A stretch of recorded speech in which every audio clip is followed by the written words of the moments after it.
තුනුරුවන් සතු අනන්ත ශ්‍රීමත් වූ ගුණානුභාවයෙන් පින්නතු ඔබ සියලු දෙනාම නිදුක් වේවා, නිරෝගී වේවා, සුවපත් වේවා. සියලු කායික මානසික සුවයන් නොමදව ලැබ ධර්මානුධර්ම පිළිවෙත් මගේ හැම සොම්නස් උපදවාගෙන ලෞකික ලෝකෝත්තර ඵල සමාධි ප්‍රඥාද පහළ කරගෙන ඒ උතුම් වූ චතුරාර්ය සත්‍ය ධර්ම අවබෝධයේ පිණිස අද දවසේ මේ දේශනාවත් යම් වූද උපකාරක ධර්ම පෙළක්ම වේවායි ඊ타මත් කරුණාවෙන් පළමු කොට අදිෂ්ඨාන කරනවා, ප්‍රාර්ථනා කරනවා. ගෞරවයෙන් තුන් වතාවක් নমස්කාරය කියන්නේ.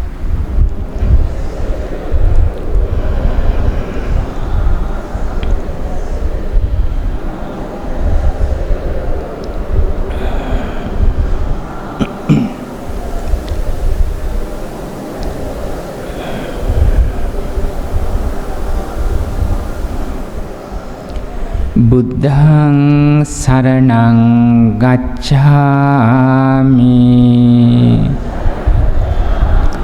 ධම්මං සරණං ගච්ඡාමි සංඝං සරණං ගච්ඡාමි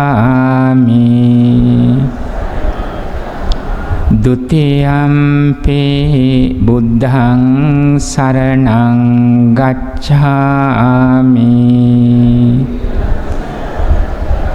ဒုတိယံ පි ධම්මං සරණං ගච්ඡාමි ဒုတိယံ පි සංඝං සරණං ගච්ඡාමි တတိယံ පි බුද්ධං සරණං ගච්ඡාමි တတိယံ පි ධම්මං සරණං ගච්ඡාමි တတိယံ පි සංඝං සරණං ගච්ඡාමි တိสารณ ගමනං සම්පුන්නං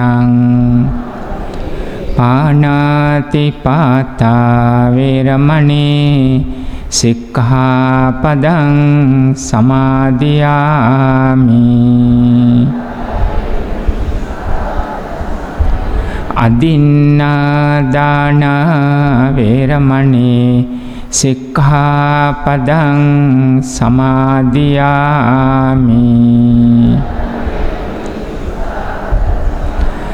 කාමේසු මිච්ඡාචාරා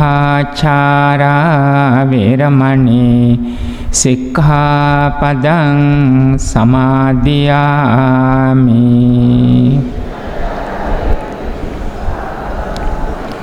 මුසාවාදා වේරමණී සික්ඛාපදං සමාදියාමි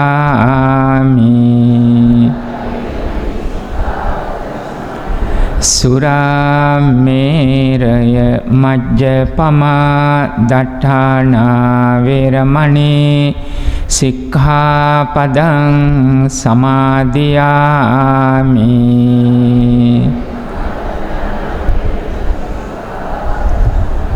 තිසරණේන සද්ධින් පංචශීලං ධම්මං සාදුකං සුරක්ඛිතං කତ୍වා අපමාදේන සම්පාදේත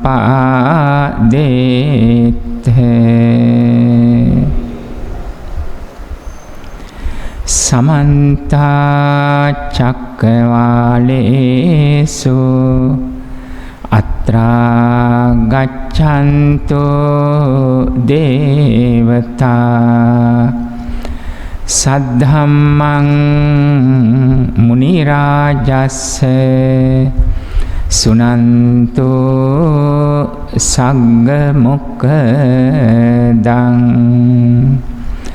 ධම්මස්සවන කාලෝ අයං බදන්තා ධම්මස්සවන කාලෝ අයං බදන්තා ධම්මස්සවන කාලෝ අයං බදන්තා නමෝ තස්ස භගවතෝ අරහතෝ සම්මා සම්බුද්දස්ස නමෝ තස්ස භගවතෝ අරහතෝ සම්මා සම්බුද්දස්ස නමෝ තස්ස භගවතෝ අරහතෝ සම්මා සම්බුද්දස්ස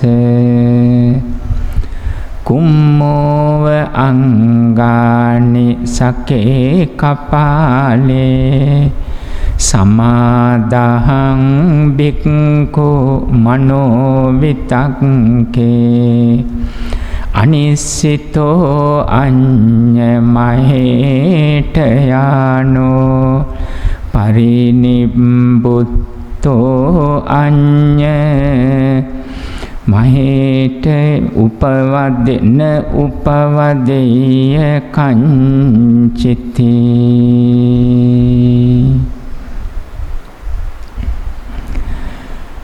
නමස්කාර වේවා බුදුරුවනට සමදා බුදු හිමි සරණ යමි නමස්කාර වේවා ධම්රුවනට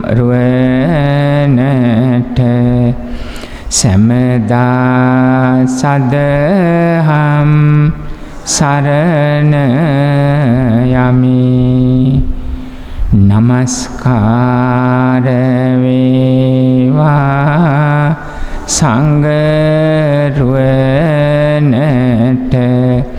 සමදා මහා සංඝ සරණ යමි නමස්කාර වේවා තුනුරුවනට සමදාති සාරණ සරණ යමි සාදු සාදු සාදු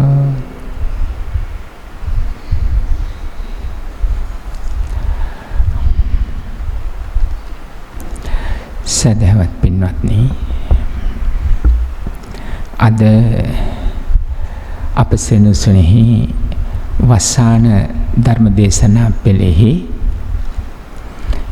අවසාන දේශනාව 12 වෙනි ධර්ම දේශනාව පුරා 3 මාසයක් ඉරිදා දිනයන්හි පැවැත්වුණු දේශනා පෙළ මේ වර්ෂයේ වසාන සමය අවසන් කරමින් මේ දේශනාව පවත්වන්න බලාපොරොත්තු වෙන්නේ. හෙට දවසේ උදා වෙන පොහොයෙන් අනතුරුව වප්පුර පසළොස්වක පොහොයෙන් අනතුරුව චීවර මාසය උදා වෙනවා. ඉල් අවස්ථාව නොවැම්බර් මාසයේ සකස් වෙන පසළොස්වක පොහොය දක්වාම කඨින කියන වචනේ තේරුම නොබැඳෙන්න, නොකැටෙන්න, නොබිඳෙන්න, නොකැඩෙන්න, නොසෙල්වෙන කියන අදහසයි. ඉන් අදහස් කරේ පංචානන්තරියක කර්මය විනා වෙන කිසිදු කර්මයකට කඨින කියන මේ උතුම් සීල සමාධි ප්‍රඥා ගුණ වඩන පිළිවෙත් මාර්ගයේ සම්පූර්ණ වුවොත් එය කඨින, ඒ කඨිනයකින් වෙන කිසිදු අකුසල කර්මයකට බලපෑමක් කළ නොහැකි.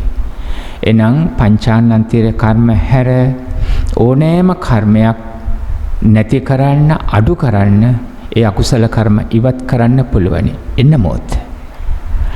සීල සමාධි ප්‍රඥා ගුණ වඩන මග මනාකොට වැඩි තිබෙන්න ඕනේ.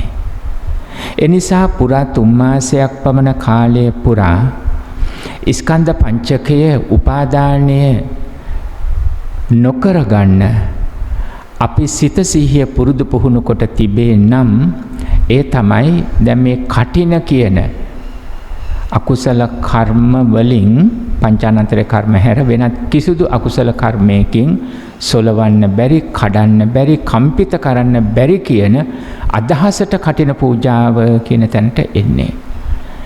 දැන් මෙතෙන්දී අපි ඇති කරගත යුතු අදහස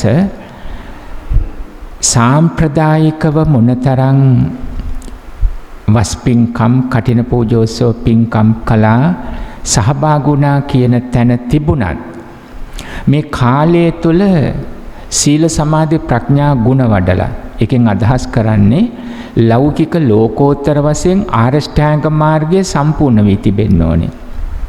ආරෂ්ඨාංග මාර්ගය තමයි සීල සමාධි ප්‍රඥා ගුණ හැටියට දක්වන්නේ.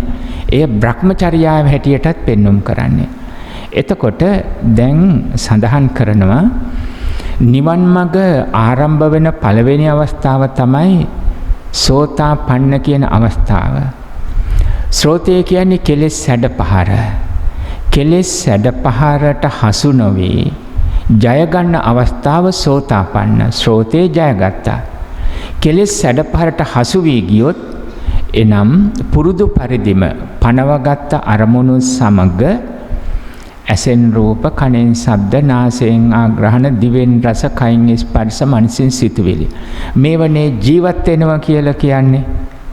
අපි ඉන්ද්‍රියන් පරිහරණය කළ ජීවත් වෙනවා කියන්නේ මේවට. ඇස, කන, නාසය, දිව, ශරීරය, මනස කියන ආයතන වලින් රූප, ශබ්ද, ගන්ධ, රස, ස්පර්ශ ධර්ම කියන්නේ සිතුවිලි පරිහරණය කරන එක. ඒක තමයි විඳිනව, ජීවත් වෙනවා මේ කතාව සඳහන් කරන්නේ. එතකොට අපි පනවගත්ත කිව්වේ මේව සැප, මේව දුක්, මේව මධ්‍යස්ත කියලා. අපි හිතාගෙන ඉන්න දේවල්. දැන් එකම ගෙදර පිරිසට වුණත් එකම දේ සැප නොවෙන්න පුළුවන්. එක් අයෙකුට එක විදිහේ කෑමක්, පාටක්, ඇඳුමක් කැමති වෙන්න පුළුවන්. ඒ සැප කිව්වේ ඒක. අනිත් එක්කෙනෙකුට අකමැති වෙන්න පුළුවන්. එතකොට මේ සැප, දුක්, මධ්‍යස්ත කියන ඒවා අපි හිතා ගන්න දේවල්. ඒකට තමයි අපි පනව ගන්න දේවල් කියලා කියන්නේ. එතකොට ඇස, කන ආදී ආයතනයන්ගෙන් රූප, ශබ්ද ආදී ආරම්මන පරිහරණය කරනකොට, ජීවත් වෙනකොට අපි සම්මුතිය අනුවම ඒවයි තදින් ඇලීමක්, බැඳීමක්, ගැටීමක් ඇති වුණොත් ඒකට කියනවා අනුසෝතගාමී කියලා. ඒ පැත්තටම හැරිලා කෙලෙස් සැඩපහරට හසු වෙලා ගලාගෙන යනවා වගේ. දැන් කෙලෙස් සැඩපහරක් ගිලෙන්නත් පුළුවන්. ජීවිතේ විනාශ වීම ප්‍රධානම අනතුරක්. ඒකට වෙන්න පුළුවන්. නමුත් අපි ශ්‍රෝතයේ කෙලෙස් සැඩපහර ජය ගන්නවා කියන්නේ සම්මුතියට පනවගත්ත අරමුණු පරිහරණය කළත් පරම සත්‍ය වශයෙන් අපි අවබෝධයක් තියෙන්න ඕනේ. මේ ඇසෙන් රූප, කනෙන් ශබ්ද වශයෙන් අරමුණු පනවගෙන මම මගේ කියලා පරිහරණය කළත් පරමාර්ථ ධර්මයට අනුව අපි කැමැති පරිදිම පවත්වා ගන්න බෑ. දැන් මේ සැපයි කිව්වට ඒක ඊළඟ මොහොතේ වෙනස් වෙන්න පුළුවන්. ඇසත් වෙනස් වෙනවා. දැන් පියවි ඇස හැදිලා තියෙන්නේ මුළු ශරීරය වගේම පඨවි, ආපෝ, තේජෝ, වායෝ කියන හතරෙන්. තද ගතිය, වැగిරෙන බව, උෂ්ණේ, වායුව. මේ හතර සමානව තියාගන්නකම් අපිට පහසුයි. නිතරම වෙනස් වෙනවා. වෙනස් වෙනකොට, විසිරෙනකොට සමානව තියාගන්න අපි උත්සාහ ගන්නවා. නැගිටින්නේ, වාඩි වෙන්නේ, කවන්නේ, පොවන්නේ, නිදි කරවන්නේ ඔක්කොම කරන්නේ ඒකට. හැබැයි මේ ධාතු හතර විසිරිලා සමානත්වයට එන්න පහු වෙනකොට, බැරි වෙනකොට තමයි අපිට දැනෙන්නේ අසනීපයක්, නැත්නම් ලෙඩවීමක්, අමාරුකමක් හැටියට. එතකොට මේක සිද්ධ වෙනවා ඇසෙත්. රූපේ සිද්ධ වෙනවා. අර බාහිර ආරම්මණය පණ ඇති වුණත් පණ නැති වුණත් හට අරගෙන බිඳී නැතිව යනවා. ඒව තමයි ලෙඩවීම, දි รา ගෙන යාම, වෙනස් වීම, මේ හැම දෙයක්ම සඳහන් කරන ඒ අදහස. එතකොට මේ මුළු කයම ඇස කන නාසය දිව ශරීරයේ පවතින මුළු ශරීරයේම ස්වභාවය හට අරගෙන බිඳී නැතිව යනවා. මේව හඳුන්වන්නේ සංකත සංකාර කියලා. සියලු සංකත සංකාර හට අරගෙන බිඳී නැතිව යනවා.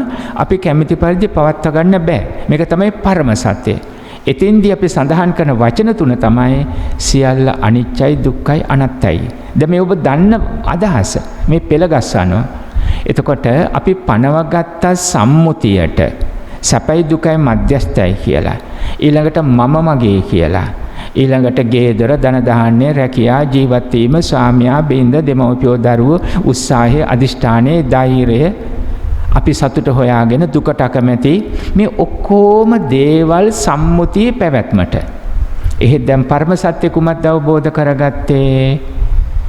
ස්කන්ධ පංචකය රූප වේදනා සංඥා සංකාර විඥාන. ඒකට ජීවිතය කිව්වා, අපි මම කිව්වා, හෝ අම්මා අප්පච්චි ස්වාමියා බින්ද දෙමව්පියෝ දරුවෝ වශයෙන් කියනවා. නමුත් පරම සත්‍ය අනිච්ච දුක්ඛ අනාත්ම තිලක්කන්ට යටත්. මේක වඩාත්ම වැටහෙන්නේ පෙනෙන්නේ මතු පිටින් රූපස්කන්ධයත් එක්ක, මේ ශරීරයත් එක්ක. එය එතකොට මොනතරම් පනවගෙන තිබුණත් මේව සැප මේව දුක් මේව මධ්‍යස්ථ කියලා මෙහි පවතින්නේ අනිච්ච දුක්ඛ අනාත්ම. මොනතරම් සැපයි කියලා අපි රැඳෙන්න හැදුවත් ඒක වෙනස් වෙනවා. ඒක දිගින් දිගට අපි කැමති පරිදි පවතින්නේ. ඒක තමයි අනිච්ච දුක්ඛ අනාත්ම කියේ. මේ අවබෝධයෙන් අර කෙලෙස් සැඩපහර ගලාගෙන ආවත් පනවගත්ත ආකාරයෙන් ඇලීම ගැටීම මුලාවට. හැබැයි ස්කන්ධ පංචකය හට අරගෙන බිඳී නැතුව යන ස්වභාවය අනිච්ච දුක්ඛ අනාත්ම තිලක්කන ධර්මයට යටත් කියන තැනකින් සිත ගැඹුරින් පුරුදු පුහුණු කොට තිබුණොත් සම්මුතියට අපි අර පැවැත්මත් එක්ක සිටිනවා. සම්මුතියෙන් සිතේ මුල් අවස්ථාවෙන් පූර්ව අවස්ථාවෙන් උඩු අවස්ථාවෙන්. හැබැයි හිතේ ගැඹුරට යනකොට මොකද අවබෝධයට එන්නේ? අතින් අල්ලගෙන හිටියත් මේ මගෙත් නෙවෙයි, මෙහි මමත් නෑ, මා කැමති පරිදි පවත්වා ගන්නත් පුළුවන් කමක් නෑ. අතින් අල්ලගන්න හේතුවට තමන්ගේ අතේ නිය කැබැල්ලක තරම්වත් අනිත් අත හෝ අනිත් වස්තුවක් හෝ කුමක් හෝ එයත් සංකතයක් හට අරගෙන බිඳී නැතිව යනවා. සම්මුතියක් පමණයි මේ මම මගේ කියලා මේ පරිහරණය කරන්නේ. ඒක චිත්තේ පූර්ව අවස්ථාව. චිත්තේ උඩ. ඒ චිත්තේ ගැඹුරට යනකොට හිත පුරුදු කරලා තියෙනවා.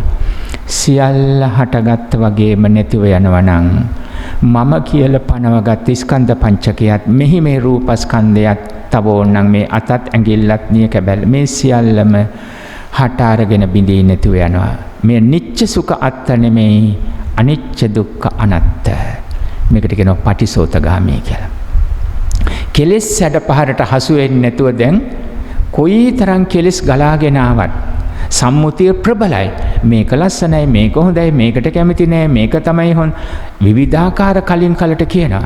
විවිධාකාරයෙන් නොයෙක් දේවල් පේන්න තියෙනවා.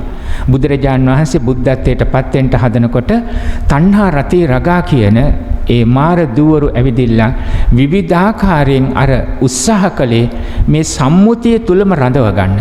ඒත් භාග්‍යතුන් වහන්සේ පුරුදු කරන ලද මනසේ ගැඹුරින්ම එය දුටුවේ සංකතයක් සංඛාරයක්. සංකත කියන්නේ මුල් අවස්ථාව. සංස්කාර කියන්නේ අරමුණ සිතින් දකින්න එක. සිතනේ ප්‍රධාන වෙන්නේ. ඕනම දෙයක් සිතෙන්නේ මුලින්ම අපි අරමුණට ගන්නෙ සකස් වෙන්නේ. ඒක සංස්කාර අරමුණු කර්ම සකස් වීම වෙන්නේ එතන. එතකොට අන්න ඒ අරමුණු සිතුවිලි අපි සංස්කාර ඇලෙන ගැටෙන මුලාවට සංස්කරණය කරන්නේ නැතුව හට අරගෙන බිඳී නැතුව යනවා කියන තැනින් සංස්කාර මම මගේ කරගන්න නැතුව හිත පුරුදු කරනවා. ඒකට කියනවා අත්හැරීම කියලා. ඒකට කියනවා සංස්කාර නිරෝධය කියලා. එතකොට මුලින් අපි දකින සංකතත් පන ඇති හෝ පන නැති හිතින් අපි පුරුදු කරන සංස්කාර සියල්ලම හට අරගෙන බිඳී නැතුව යනවා. එතකොට මොන විදිය රූප ශබ්ද ගන්ධ රස ස්පර්ශ සිතුවිලි සකස් වුණත් සම්මුතිය පනවගත්ත දේවල්.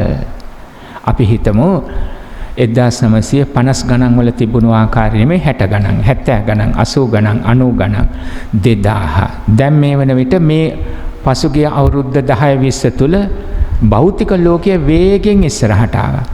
තව අවුරුදු 50ක් 60ක් යනකොට අපි හිතන පතන විදිය වෙනස් වෙයි.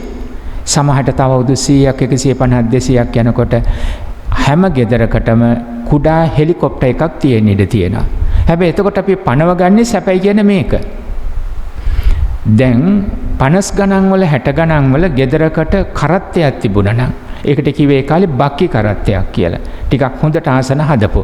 එහෙම කරත්තයක් තිබුණනම් ඒක ගමේ වචනේ කිව්වේ ප්‍රභූ කෙනෙකුගේ හැකියාවක් දක්ෂතාවය. එදා ඒක පනවගත්ත ඉහළම වාහනයක් ඇටියට. බුදුරජාණන් වහන්සේගේ කාලේ සුදු අස්සයන් යෙදූ අස්ස රථයක් රාජකුමාරෝ පාවිච්චි කර ඉහළම සුදු අස්සයන් යෙදූ අස්ස රථේ එදා පනවගෙන තිබුණේ. අද එහෙම නැහැ.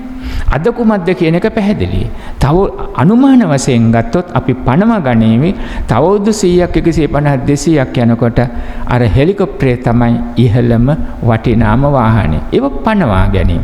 නමුත් මේ සියල්ල මොනවද? සංකත. හිතින් අරමුණට ගන්නකොට කුමක්ද? සංස්කාර හේවා සංකාර. දැන් මේක තමයි එතකොට අපි ධර්මයේ හඳුන්වන්නේ සබ්බේ සංඛාරා අනිච්චාති. සබ්බේ සංඛාරා දුක්ඛාති. සබ්බේ ධම්මා අනාත්තාති. අර සංස්කාර කියන අවස්ථා දෙකේ අනාත්ත කියන වචනේදී ධර්ම කියන වචනයට ගත්තා. ධර්ම කියනකොට සත්ත්ව සංස්කාර සියල්ලමයි tie. එතන වෙන්කොට ගත්තා පුද්ගලය වුණත් සවිඥානික අවිඥානික වස්තු වුණත් සියල්ලම ධර්මතා සිතුවිලි චිත්තචෛතසික ලෝක ස්වභාවය මේ සියල්ලම එකට එකතු කරලා කිව්වා සබ්බේ ධම්මා අනාත්තාති. කිසිදු ධර්මතාවයක් හිතන ප්‍රාර්ථනා කරන සකස් කරන භෞතික වශයෙන් හෝ මානසික වශයෙන් හෝ කායික වශයෙන් හෝ චිත්තචෛතසික වශයෙන් හෝ සකස් වෙන කිසිදු ස්වභාවයක් ඒකට කියන ධර්මතාවයක් ඒක අනත්තයි. අපි කැමැති පරිදි පවත්වාගත නොහැකි. ඒක තමයි පරම සත්‍ය. මෙන්න මේ ටිකින් ටික අවබෝධ කරගන්නකොට අපි කියනවා අපි අනුක්‍රමයෙන් පටිසෝතගාමී වෙනවා කියලා. කෙලෙස් හැඩපාරට හසු වෙන්නේ නැහැ. එතකොට ස්කන්ධ පංචකයම මේකට බලපානවා. දැන් අපි මේක පුරුදු කර කොහෙන්ද? ස්කන්ධ පංචකේ නායකයාගෙන්. කවුද ස්කන්ධ පංචකේ නායකයා කියන්නේ? මනස. සිත, මනස, විඥාන කියන්නේ එකක්. එතකොට මනස, සිත හේවත් විඥාණයට තමයි ඔය අවබෝධය පුරුදු කරන්නේ. ඒ විඥානයේ එය පුරුදු කරගෙන පරිහරණය කරන්නේ ජීවත් වෙන්නේ රූපස්කන්ධයත් එක්ක. මේ දෙන්න තමයි ප්‍රධාන. එතකොට නායකයා රූපස්කන්ධය මෙවලමක් කරගෙන ඇසෙන් රූප කනෙන් ශබ්ද වශයෙන් පරිහරණය කරනකොට අර අරූපී ධර්ම මතුවෙනවා. කවුද අරූපී ධර්ම? වේදනා. දැන් අර පනවගත්ත අණුව පනවා ගැනීම අනුව මේව සැප මේව දුක් මේව මධ්‍යස්ථ කියලා. හැබැයි දැන් අර විඥානීය සම්බන්ධයත් එක්ක එන්නේ මෙතෙන්ට. ඒතර විඥාන ඇසෙන් රූප වශයෙන් මෙවල මේ තියෙන ඇසෙන් රූපය සකස් වෙනකොට විඥානීය මතුවෙනවා. පහළ වෙනවා. මොකද විඥානයේ පුරුදු කරලා තියෙන්නේ යමක් හට ගන්නා සුළුද ඒ හැම නැසෙන සුළුයි. ධම්මචක්කපවත්තන සූත්‍රයේ සාරාංශය කුමක්ද ඒකට දෙන? යං කිංචි සමුදය ධම්මං සබ්බන්තං නිරෝධ ධම්මං. දැන් මේ දකින්නකොට යං කිංචි සමුදය ධම්මං සබ්බන්තං නිරෝධ ඇහෙනකොට යං කිංචි සමුදය ධම්මං සබ්බන්තං නිරෝධ ධම්මං දැනෙනකොට නාසයෙන් යං කිංචි සමුදය ධම්මං සබ්බන්තං නිරෝධ ධම්මං දිවට රස ඔය ආදී වශයෙන් මේව කියන්නේ යනවා කියන එක නෙමෙයි. ඒ අවබෝධය තමයි දැන් එන්නේ. එතකොට වේදනාව පේනවා. පනවා ගැනීම gedara අනුව, පැවැත්ම අනුව, කාලය අනුව, රට අනුව, ස්ථානය අනුව මංගල්‍යයක්, අවමංගල්‍යයක් ක්‍රීඩා කරන තැනක් මෙවැනි අවස්ථාවක් දැන් සම්මතය අනුව පනවා ගැනීම තියෙනවා. චිත්තේ පූර්ව අවස්ථාවෙන් පනවා ගැනීමත් එක්ක කටයුතු කරනවා. හැබැයි පරමාර්ථ ධර්මයේ යමක් හට ගන්නා සුළුද ඒ හැම නැසෙන. ඔන්න වේදනාවත් එතකොට හික්මිලා යන්නේ. ඊට පස්සේ යනවා ඊළඟ පියවර තමයි සංඥා හදාගන්න එක. හරි. මෙන්න සම්මුති සැප, මෙන්න සම්මුතියේ පැවැත්මේ දුක මේවා මධ්‍යස්ථයි. එහෙමනම් සංඥාව ගැඹුරින් තියා ගන්නවා විඥානයේ නායකත්වයෙන් සංඥාව සම්මුතියක් පමණයි සැප දුක් මධ්‍යස්ථ මේක හැබෑවට නිච්ච සුඛ අත්ත වශයෙන් පවතින්නේ හට අරගෙන බිඳී නැතුව යන. ඒතර සංඥාව කිසි විටකවත් අපිව රවට්ටන්නේ නැහැ. වැරදි සංඥාවකට දෙන්නේ නැහැ. පරමාර්ථ ධර්ම පනවගත්ත සංඥාව තියෙනවා. හැබැයි ඒකේ ගැඹුරි තියෙන්නේ අර අනිච්ච දුක්ඛ අනාත්තමයි. දැන් ප්‍රධානිය ඊළඟට ප්‍රධානිය එනවා කර්ම සකස් වෙන අරමුණු සිතුවිලි සංස්කාර. එතෙන්ට කුමක්ද යන්නේ එතකොට? ඇසෙන් රූප කනෙන් ශබ්ද නාසයෙන් ආග්‍රහණ දිවෙන් රස කයින් ස්පර්ශ මනසෙන් සිතුවිලි වශයෙන් පරිහරණය වෙනවා ජීවත් වෙනවා කටයුතු කරනවා. නමුත් මේ සියල්ලම හට අරගෙන බිඳී නැතිව යන නිසා මගේ නොවේ. නිච්ච සුඛ අත්ත වශයෙන් මගේ නොවේ. මෙතන තියෙන අනිච්ච දුක්ඛ අනාත්ත. මෙතන මමත් නැහැ. නිච්ච සුඛ අත්ත නොවන නිසා මෙතන තියෙන අනිච්ච දුක්ඛ අනාත්ත නිසා මෙතන නිච්ච සුඛ අත්වන මම කෙනෙක් නැහැ. ඒක පැවැත්වුවේ සම්මුතියට පමණයි. ඊළඟට මා කැමැති පරිදි දිගින් දිගටම පවත්වා ගන්න පුළුවන් කමක් නැහැ. මොකද මේක වෙනස් වෙනවා. ඒ නිසා අනිච්චයි දුක්ඛයි අනාත්තයි. දැන් මොකද වෙන්නේ සංස්කාර වලට? සංස්කාර හිතේ ගැඹුරට යනකොට සිතුවිලි උඩින් පවත්වාගෙන තිබුණා. පැවැත්මට මමයි මගේ කියලා. හැබැයි සිතුවිලි සංස්කාර අරමුණු දැන් විඥානයේ ගැඹුරට යනකොට මොකද උනේ? එයා දුර්වල වුණා. එයා හිස් වුණා. එයා අවබෝධ කරගත්ත මොනතරම් මුල් අවස්ථාවේ මම මගේ කියලා කටයුතු කළත් හිතුවත් කිව්වත් කළත් සිත කය වචනෙන් හැබෑම කතාව යථා භූතම් පජානාති. එනං චක්කුං අනිච්ඡං දුක්ඛං අනාත්තං රූපා අනිච්චා දුක්ඛා අනාත්තා විඥානං අනිච්ඡං දුක්ඛං අනාත්තං මේ ආදී වශයෙන් අනිච්ච දුක්ඛ අනාත්ත මේව කියනවා කියන එක නෙමෙයි හිතේ පුරුදු කොට තියෙනවා. දැන් ඔබ සරලව ගන්න හොඳට උයන්න පිහන්න පුරුදු වුණාම හොඳ පුරුද්දක් තියෙනවා. හැමතිස්සෙම කියනවා මේ තමයි දුරු, මේ තමයි කොත්තමල්ලි, මේ තමයි මෙරිස්, මේ තමයි අබ, මේ තමයි කහ. එහෙම කියමින්ද ඉන්නේ? එහෙම කියමින් ඉන්නේ නැහැ. හිතේ මනාව පුරුද්ද දකිනකොටම අවශ්‍ය ප්‍රමාණය කුමක්ද? කුමක්ද සංයෝගය? මොන විදියට යොදන්නේ? මොනවද හොඳ දේවල්? මොනවද නොහොඳ දේවල්? ඔක්කොම එක වගේ දාන්නෙත් නැහැ. දැන් ලුණු වගේ දෙයක් අර ප්‍රමාණයම නෙමෙයි ලුණු දාන. සමහරට අඩු වැඩි වෙනවා. ඒක ඒ අනුව මනාව පුරුද්ද අනුව තමයි ඒ දේ සිද්ධ වෙන්නේ. අන්න ඒ වගේ තමයි අනිච්ච දුක්ඛ අනාත්ත මනාකොට දැන් මේකට කියනවා විදර්ශනාවෙන් භාවිත බහුලීකත කොට තියෙන්න ඕනේ කියලා. විදර්ශන සිතුවිලි වල හට අරගෙන බිඳී නැති වෙන ස්වභාවය අවබෝධයෙන් දැක ගැනීම අවබෝධ කර ගැනීම සිතට පුරුදු පුහුණු කිරීම කියන්නේ විදර්ශන නැත්නම් විපස්සන නැත්නම් විදසුන් කියලා. විදර්ශන විපස්සන විදසුන් වෙනස විශේෂයෙන් සිදුවෙන දේ දකිනවා. ඒ ලෙසින් පුරුදු කරාම දැන් සංස්කාර සිතුවිලි මොකද උනේ? ඒවා ගැඹුරේ සකස් වෙන්නේ හිස්ව. මෙන්න මේක තමයි කෙලෙස් ප්‍රහාණය කියලා කියන්නේ. දැන් අපි මේ වස් කාලේ ගත්තොත් අපිට මේක සිද්ධ වෙලා තියෙනවද? අපි කොතනද ඉන්නේ? දෙපින් නෙමෙයි. ආධ්‍යාත්මික ප්‍රතිපදා මාර්ගය තුල අපි කොතනද? ඔබ දැන් මෙතෙන්ද ගන්න ධර්මයට මුසු මනසකින් උපමාව ගන්න. ගෙදර පරිසරයේ විවාහකණන් සාමියා බිරිඳ දෙමව්පියෝ දරුවෝ රැකියාව වෘත්තිය ලෙඩ දුක් ඉදිරියේ අසල්වාසීන් ස්වභාව ධර්මයේ ඇති වෙන ගැටලු රටේ ලෝකයේ ඇති වෙන ගැටලු මේ හැම දෙයක්ම පැවැත්ම තුළ ඇසෙන් රූප කනෙන් ශබ්ද නාසයෙන් ආග්‍රහණ දිවෙන් රස කයින් ස්පර්ශ මනසෙන් සිතුවිලි මේක තමයි දැන් අපි පරිහරණය කළේ කරන්නේ. අපි කොහොමද මේකට දක්වන ප්‍රතිචාර? අපි දක්වපු ප්‍රතිචාර මොකක්ද? දක්වපු ප්‍රතිචාර මොනවද? දක්වමින් ඉන්නේ කුමක්ද? අනාගතේ කුමක් වෙයිද? යම් වූද සංසිඳීමක් තියෙනවද?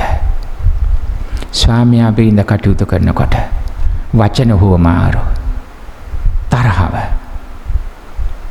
ගැටීම් නොගැලපීම් මේවා කොහොමද අපේ සිත ප්‍රතිචාර දැක්වේ? සම්මුතිය පමණක් පවත්තලා පරමාර්ථයට තදින් ඇලෙන ගැටෙන මුලායන ස්වභාවය අඩු වුණාද?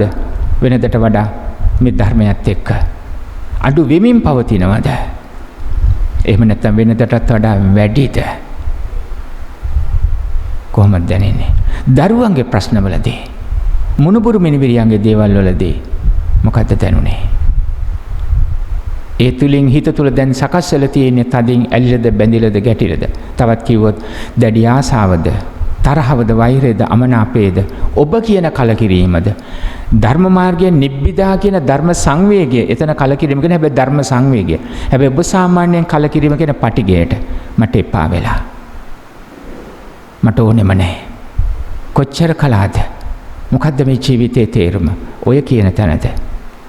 ඊළඟට ස්වභාව ධර්මයත් එක්ක පසුගිය කාලේ බොහෝම පැවතුණු විදුලිය, ජලය, බේතේ, ආහාර පාන එවැනි අඩු වැඩි වීම වශයෙන් වෙනකොට අපේ හිතට දැක්වුණු ප්‍රතිචාරය මොකද්ද?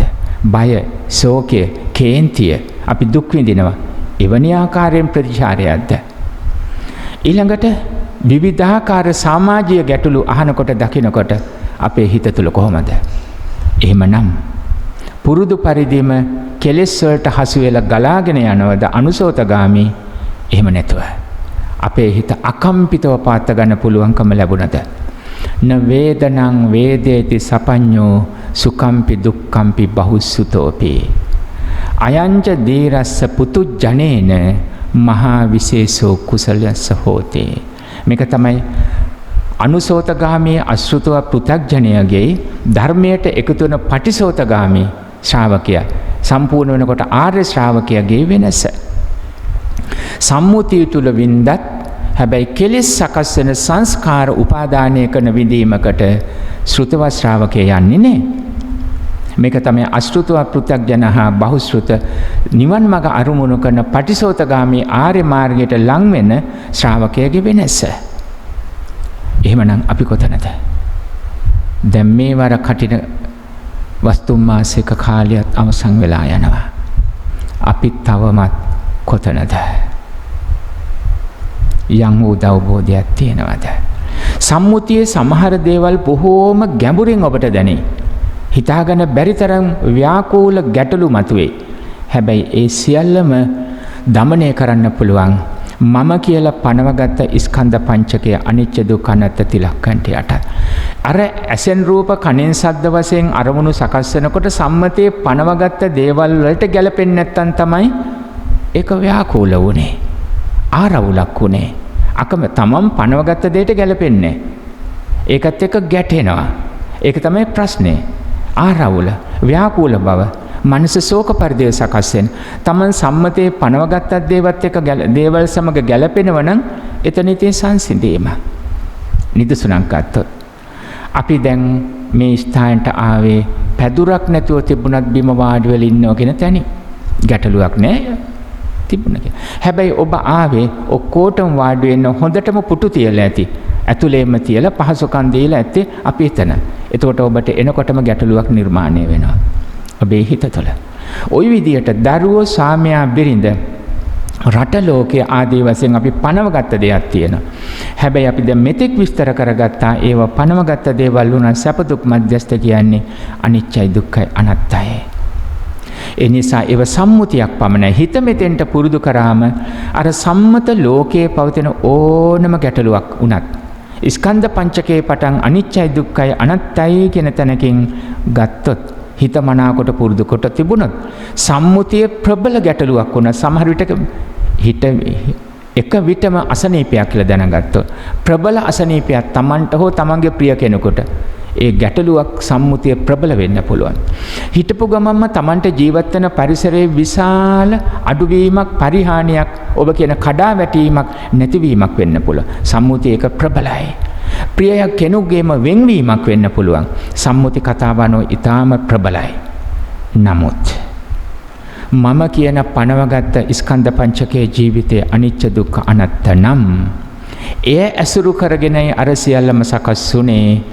එය සම්මුතිය මොනතරම් ප්‍රබල වුණත් මේ මම කියන ජීවිත ස්කන්ධ පංචකයේ අනිච්ච දුක්ඛ අනාත්ත තිලක්ඛන ධර්මයට යටත් නම් අර සියල්ලම අපේ විඥානයේ ගැඹුරට එනකොට සංසිඳුණු තැනකින් දැක ගැනීමේ හැකියාවක් තියෙන්න ඕනේ. මොනතරම් ප්‍රබල වුණත් අසනීපය වෙහෙස මහන්සියලා වෛද්‍යවරු හොයලා ප්‍රතිකාර කරලා ඔබ කියන විදිහට ඉඩමක් කඩමක් විකුණා හෝ ඒ රෝගයෙන් සුවපත් වෙන්න ප්‍රිය අයෙක් නම් සුවපත් කරගන්න උත්සාහ කරනවා. දරුවෙකුගේ ගැටලුවකදී පවා උත්සාහ කරනවා. එහෙත් විඥානයේ ගැඹුර එනකොට මම මගේ ස්කන්ධ පංචකය, රූපස්කන්ධය, වේදනා සංඥා සංඛාර විඥාන මේ සංකත සංස්කාර හට අරගෙන බිඳී නැතිව යනවා. මේ මොහොතේ වුණත් විඥානයේ බැහැර වුණොත් මම කියපු මමත් නැහැ, මගේ කියපු කිසිවක් පවතින්නෙත් නැහැ, මට ඕන විදියට පවතින්න ඕන කියපු හිතපු දේවල් පවත්වා ගන්නත් බෑ. සියල්ලම අනිච්ච දුක්ඛ අනාත්තයි. අන්න ඒ උද්‍යත්ත ගාමිනී පඤ්ඤාය කියන අවබෝධයට ගේන්න ඕනේ. නැවතත් අපි කොතනද? මේ වස්තුම් මාස කාලයත් අවසන් වෙනකොට අපි තවමත් කොතනද? එහෙමනම් ඒක සම්පූර්ණ වුණ තාක්කල් කඨින කියන සම්පූර්ණ ආනිසංසය ලැබීම දුර්ලභයි. දුර්ලභයි අපහසුයි. කඨිනේ අංග සම්පූර්ණ අදහස තමයි ප්‍රතිඵලෙ දුන්නේ. නොබින්දෙන්න, නොකැඩෙන, නොසැල්ලෙන. සීල සමාධි ප්‍රඥා ගුණ වඩන ඉහළම තැනින් තමයි අදහස දුන්නේ. නොබින්දෙන, නොකැඩෙන, අකම්පිත වෙනවා කියන ඒ අදහස. මහා සුළඟින් වක්කත් මහා මේරු පර්වතයේ සොලවන්න බෑ. මහා වජ්‍ර පර්වතයක් කඩන්න බෑ. මහ පොළොව මොනතරම් කරදර කරත් අකම්පිතව සිටිනවා. සීල සමාධි ප්‍රඥා වැඩිලා ආරිෂ්ඨාංග මාර්ගයේ සම්පූර්ණ වීමෙන් මෙන්න මේ ස්කන්ධ පංචකයේ උපාදානයේ නොනතනකට සිත සිහිය පුරුදු කරන්න ඕනේ. අසෘතව පෘථග්ජන ස්වභාවයෙන් නිසා ටිකෙන් ටික නමුත් ඉහළට යන්න ඕනේ. ඒකම ඔබෙන් ඇහුවේ ඔබ කොතනද අපි කොතනද කියලා. ඒ අවබෝධයේ තියෙන ඒ අනුව තමයි මේ කියන කඨින කියන තැන ආනිසංස ලබන්න පුළුවන්කම තියෙන්නේ. හොඳයි. ඉදිරි මාසයක කාලය අපිට අත්හදා බලන්න පුළුවන් තව දුරටත්. තවම එහා මෙහා ගමන් කළා නම් හරියට මාර්ගයක් නැතුව, හැබැයි ඒවට අවශ්‍ය පිළියම් උපකරණ අපි එකතු කරගෙන තියෙනවා. ඔබට සිහිපත් කරන්න. දන් දුන්නා, සිල් රැක්කා, ධර්ම ශ්‍රවණය කළා, බොහෝ පින්කම් කළා. පින්කම් මේ අවබෝධයේ කුසලය බොහෝ පින්කම් කළා. අප්‍රමාණ. දැන් උපකරණ තියෙනවා. අවශ්‍ය මාර්ගය හදාගන්නයි ඕනේ. මේ මාසෙත් පුළුවන්. අදත් පුළුවන්. හැබැයි සංසාර ගමනේ සමහර ප්‍රබලව ආවොත් අකුසල කර්ම අපහසු වෙයි. ඇයි අපි හිතන්නේ නැත්තේ? ඇස් පේනවා. පසු කාලේ අඩු වුණත් නමුත් ඇස් පේනවා. කන් ඇහෙනවා. ඒ වගේම නාසය, ආග්‍රහණය, දිව, ශරීරය මේ ආදී මේ රූපස්කන්ධේ ආයතන මම පහසුවෙන් පාත්තනවා. අපි අනුමාන වශයෙන් ගන්නවා එහෙමනම් ත්‍රි හේතුක ප්‍රතිසන්දියක් මට ලැබිලා තියෙනවා.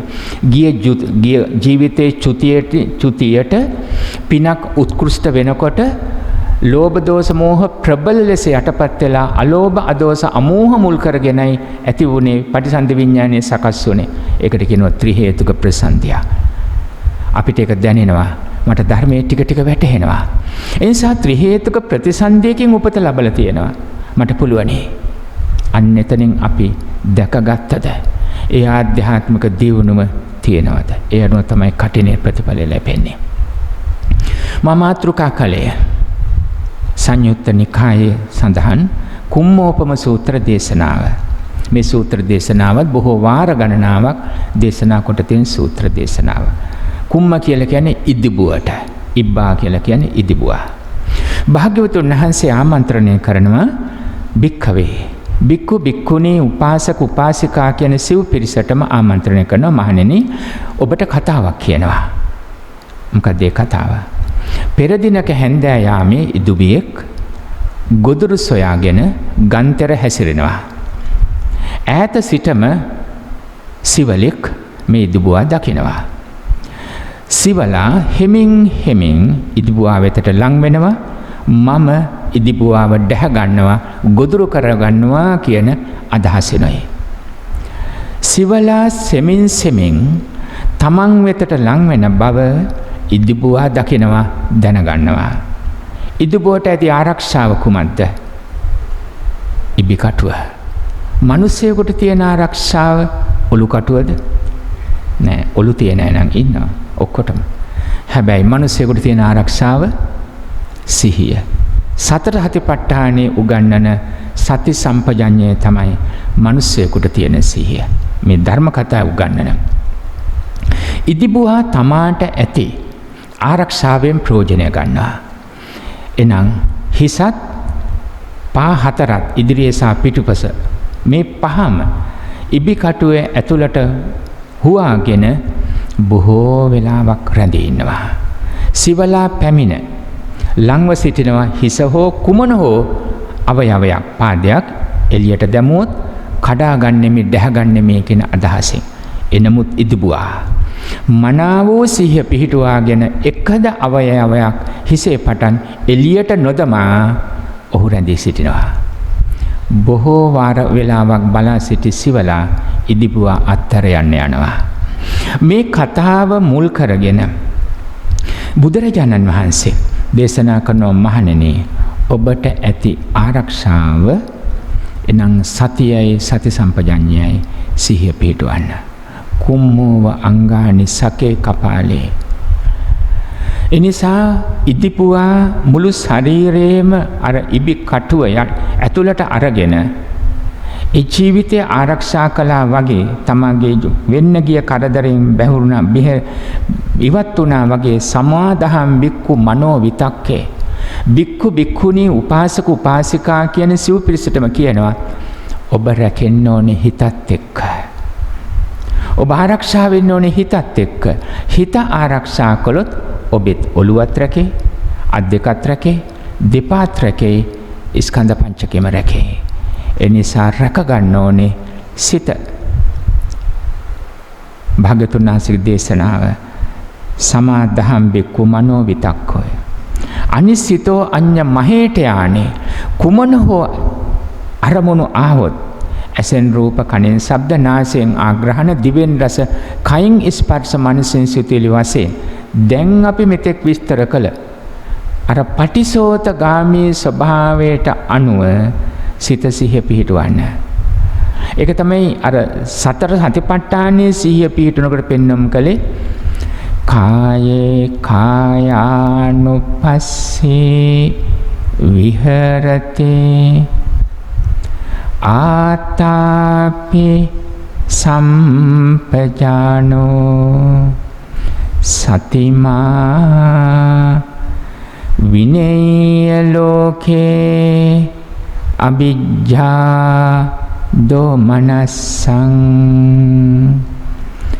කයෙහි ඇවතුම් පැවතුන් කෙරෙහි සිහිය පිහිටුවන්නෙමි.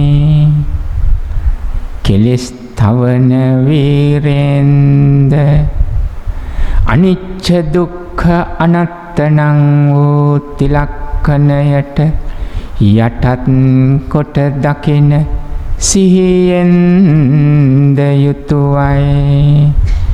මේ සත්ත්‍ය සංස්කාර ලෝකයේ කිසිවෙක් හෝ කිසිවක් තණ්හා මාන දිට්ඨියෙන් අසුරු කොට උපාදානයක් නොවන්නේය. මේ ටික වැටහෙන්න ඕනේ. වේදනාසු වේදනානුපස්සේ විහෙරතේ ආතාපි සම්පජානෝ සතිමා විනේය ලෝකේ අවිජ්ජා දෝමනස්සං වේදනානං වූ සම්මුතියෙහි පනවාගත් සැපවෝද දුක් වෝද මැදහත්තෝද වේදනාවෝ අනිච්ච දුක්ඛ අනත්තනං වූ තිලක්කනයට යටත් කොට දකින අවබෝධයෙන් යුතුවම කෙලෙස් තවන වීරයද සිත හා සිතුවිලි කෙරේ පවත්නා මනා වූ සිහියෙන්ද යුතුව රූප ශබ්දාදී කුමන අරමුණක් සිතුවිල්ලක් වද දැඩි ලෝභයෙන් හෝ පටිඝණං වූ ගැටීමෙන් තරහෙන් ඇසුරු නොකරන්නෙමි. හිතට දැනෙන්න ඕනේ. චිත්තේ චිත්තානුපස්සේ විහෙරති ආතාපි සම්පජානෝ සතිමා විනේය ලෝකේ අවිජ්ජා දෝමනස්සං. රාගසිත වේත රාගසිත දෝසසිත වේත දෝසසිත මෝහසිත වේත මෝහසිත ආදී ලෙසින් 16ක් නම් වූ චිත්තස්වභාවය සකස්වන විට හට අරගෙන බිඳී නැතිව යන ස්වභාවය හිතට පුරුදු කොටගෙනම මේ සිත් ඇසුරු කරගෙන යම් වූ දැඩි ආසාවක් හෝ ගැටීමක් ඇතිවන්නේද කෙලෙස් තවන වීරෙන් හා මනාවෝ සිහියෙන් යුතුව ඒ සියලු කෙලෙස් ධර්මයෝ නසන්නේය නැති කරන්නේය බැහැර කරන්නෙමි. ධම්මේසු ධම්මානුපස්සේ විහෙරති ආතාපි සම්පජානෝ සතිමා විනේය ලෝකේ අවිජ්ජා දෝමනස්සං.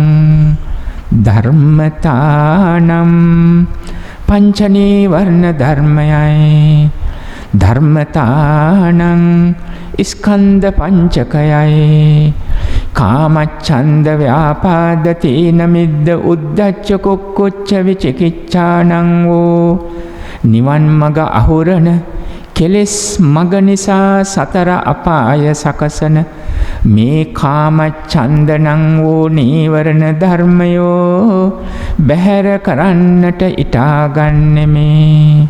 සිත සුවපත් වූ විට රූප වේදනා සංඥා සංකාර විඥානනං වූ මමය මාගේ ලෙස පනවා ගත්තා වූ මේ ජීවිතයේ හට ගැනීම හා නැතිව යාම යථාවබෝධයෙන් අවබෝධ කරගන්නෙමි.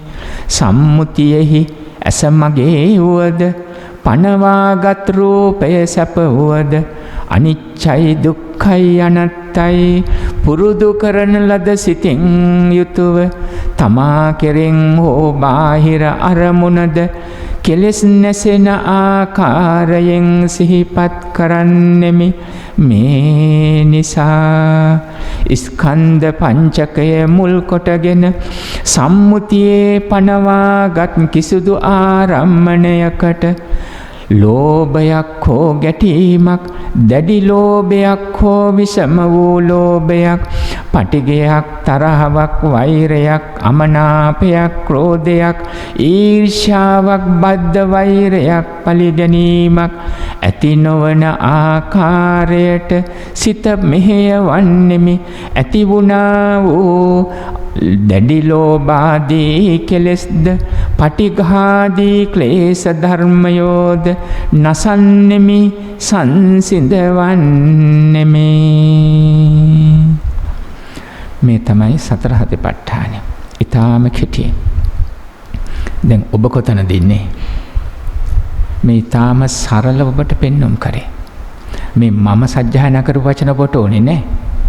ඔබට වැටහෙන වචන ඔබ පාවිච්චි කරන්න. මොන භාෂාවෙන් හරි. ඔබට පුරුදු භාෂා. හැබැයි ලාමක ඕලාරික භාෂා නොවෙන්න ඕනේ. බුදුරජාණන් වහන්සේගේ ධර්මයේ වචන සිංහල භාෂාවට නික්ලේශී වචන පුළුවන් තරම් හොඳයි. දැන් අපි සරලව ගත්තොත් සම්මතෙත් නොගැලපෙන වචන තියෙනවනේ. ඔබ කියන වචනේදී සම්මතේ නොගැලපෙන පල්ලෙහා කොටසේ වචන තියෙනෝනේ.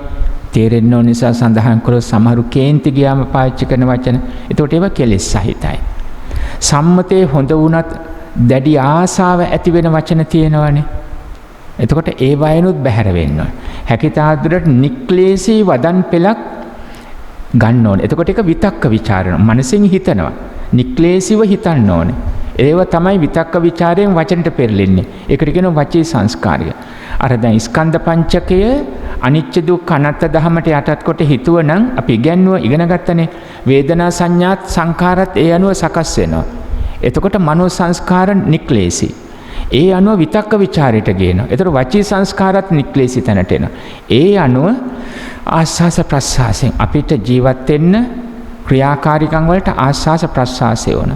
ওই දෙපා වාඩි ඔසව ගන්න බැරියයි. ප්‍රධාන වශයෙන් වායෝ ධාතුවේ ගැටලුවක්. කොන්ද කෙලින් කරගන්න බැරියයි.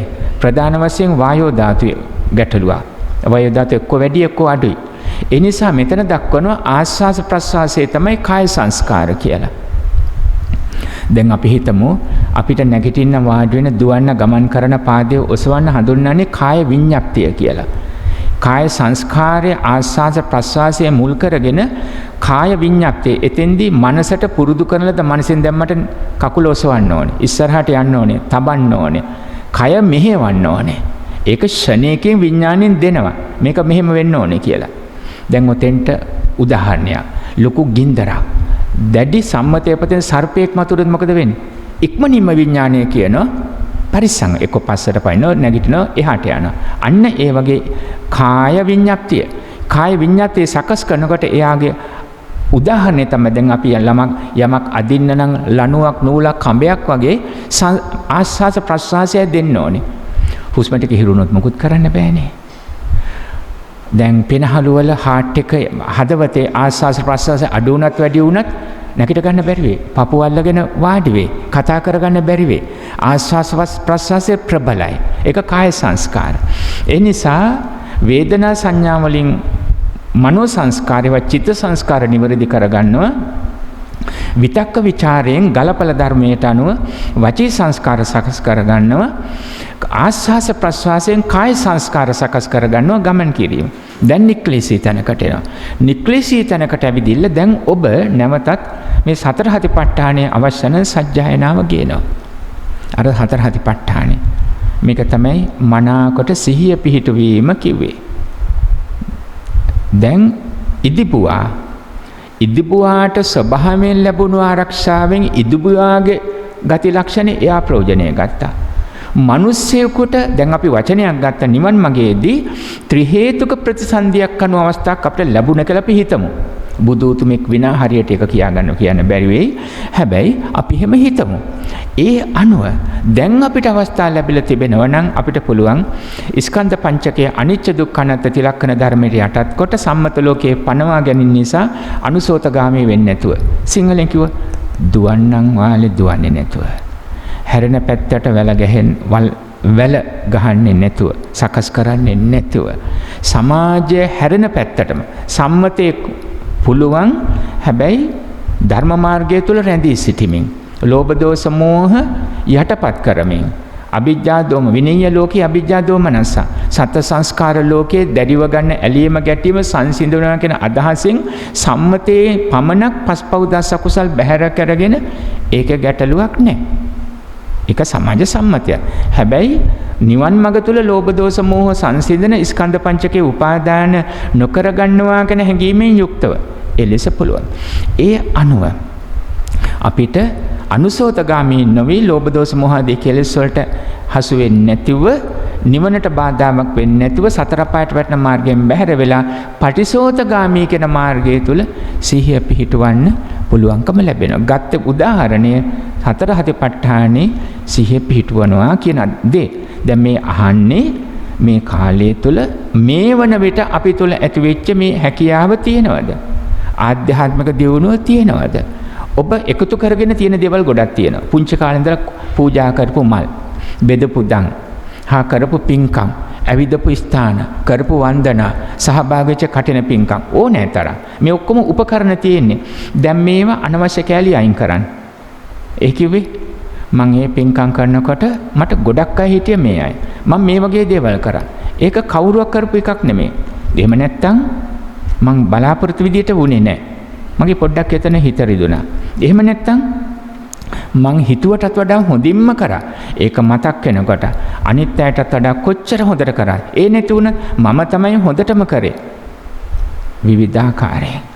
බොහෝ තැන් අඩු වැඩි තැන් ගලවලා දාන්න.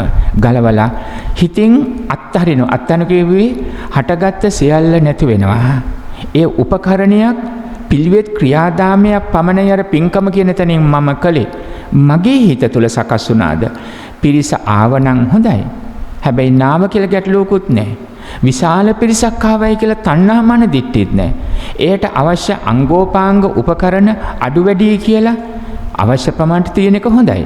හැබැයි අඩු වුණා කියලා දකින්නව ගැටෙන්නේ නැතුව මේ තිබුණනම් හොඳයි කියලා. හැබැයි කෙලෙස් වලින් තද ඇලීමක් හෝ ගැටීමක් ඇති වෙන්නේත් නැහැ.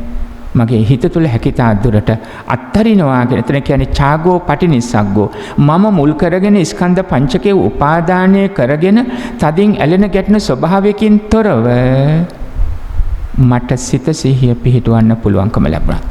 ජීවිතේ කරපු කියපු ඕනෑම පින්කමක් මලක් පහනක් පූජා කිරීමේ පටම ඔක්කොම උපකරණ. දැන් මේ වායේ අවශ්‍ය දේවල් ගන්නවා, අනවශ්‍ය දේවල් ඒ ඔක්කොම ඉවත් කරලා ස්කන්ධ පංචකයේ උපාදානය නොකර ගන්නවා කියන තැනට උපකාර කරගන්නවා. අන්න එතනින් තමයි මේක සකස් වෙන්න ඕනේ. හතර හතිපට්ඨානේ සිහිය පිහිටුවලා අදට වුණත් මට හිතෙනවා මෙතන ඉන්න සියලු දෙනාම පාහේ වැඩිපුරම ඔබ හැම කෙනෙක්ම කල්යාණවන්තව දන්නවා, ආශ්‍රය කරනවා. ඔබට ඇති වෙන්න තියෙනවා මාර්ගය සකස් කරගන්න. අවශ්‍ය උපකරණ තියෙනවා. අවශ්‍ය උපකරණ තියෙනවා සකස් කරගෙන දැන් තියෙන්නේ අවබෝධය කියන ඉලක්කයට පෙළ ගස්ස ගන්න එක. නිවන, චතුරාර්ය සත්‍ය ධර්මය, ආරෂ්ඨාංග මාර්ගය නිවැරදි විදිහට පෙළ ගස්ස ගන්න එක. ආරෂ්ඨාංග මාර්ගය තුළ මේ ඔක්කොම තියෙනවා. එනම් සත්‍තිස් බෝධිපාක්ෂික ධර්මම තියෙන හොයාගන්න. සතර හතිපට්ඨාන, සතර සම්මප්‍රදන් වීර, සතර ඉර්ධිපාද, ඡන්ද චිත්ත විරිය විමර්ශා, පංච ඉන්ද්‍රිය පංච බල, ශ්‍රද්ධා වීර්ය සති සමාධි ප්‍රඥා, සත්බොජ්ජංග ධර්ම, ආරෂ්ඨාංග මාර්ගය. නැවතත් කිව්වොත් මේ 37ක් වූ බෝධි චතුරාර්ය සත්‍ය ධර්ම අවබෝධයට අවශ්‍ය අංග ආරෂ්ඨාංග මාර්ගය තුලින් මතු කරගන්න පුළුවන්. තවත් ඔබ කියන කර්මය, පුනර්භවය, පටිච්ච සමුප්පාදය, ප ဋ ාණය, අවශ්‍ය නම් අභිධර්මය, මේ සියල්ලම ආරෂ්ඨාංග මාර්ගය අනුගමනය කරන ශ්‍රාවකයාට අවශ්‍ය ප්‍රමාණය මතු කරගන්න පුළුවන්. අනවශ්‍ය ප්‍රමාණය නෙමෙයි. බෙහෙතක් බොන්නත් ඕනේ වෙලාවට අවශ්‍ය ප්‍රමාණයට. බෙහෙත උනත් වැඩි වුණොත් ඒක අපත්‍ය වෙයි. ඒ වගේම අවශ්‍ය ප්‍රමාණයට බලඳන්න ඕනේ. එහෙම නැත්නම් එතනත් ගැටලුවක් මතුවේ. මෙන්න මේ නිසා Tamanට අවශ්‍ය ධර්ම කොටාසය කුමක්ද කියන තැනකින් දැක ගැනීමේ හැකියාවක් තියෙන්න ඕනේ. දැන් එතනත් ඔබ විස්තර කරගන්න ඕනේ. අපි හැම දෙයක්ම කරුණ එකතු කරනවා. හැබැයි අපිට අවශ්‍ය මොකක්ද කියන එක අපි දන්නවද? අපේ චරිත වලට බෙදාගත්තොත් නිවන් මාර්ගයේ චරිත 6යි. රාග චරිත, දෝෂ චරිත, මෝහ චරිත, විතක්ක චරිත, සද්ධා චරිත, බුද්ධි චරිත. ඔක්කොටම එක චරිතයක්ම නෙමෙයි. චරිත 6ේම ලක්ෂණ තියෙනවා. වැඩිපුරම මතුවී පෙන්න කොටසෙන් තමයි චරිතය හඳුනගන්නේ. ඒ අනුව ප්‍රධාන වශයෙන් ඉලක්ක කරන්න ඕනේ.